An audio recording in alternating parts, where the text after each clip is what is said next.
కాశ్మీర్లోని పహల్గావ్లో ఇటీవల ప్రయాణికులపై, టూరిస్టులపై దాడి చేసిన ఉగ్రవాదుల్ని మట్టుపెట్టడానికి మన సైన్యం బయలుదేరుతూ ఉందండి.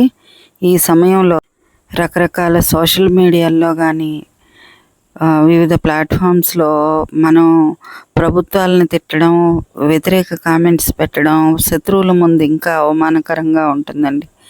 మనం చేయవలసిన పనులు రెండే రెండు. ఒకటి, అక్కడ ప్రాణాలు కోల్పోయిన వాళ్ళకి మనం అశ్రు నివాళిని అర్పించడం, ఆ బాధితులకి బాసటగా నిలబడడం, ప్రభుత్వం మీద, మన సైన్యం మీద నమ్మకం ఉంచడం.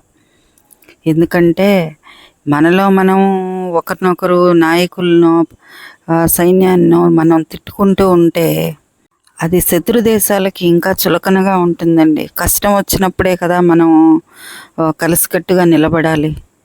కాబట్టి అందరం ఒకటే మాట అందాం. జై హింద్. జై జవాన్, జై హింద్.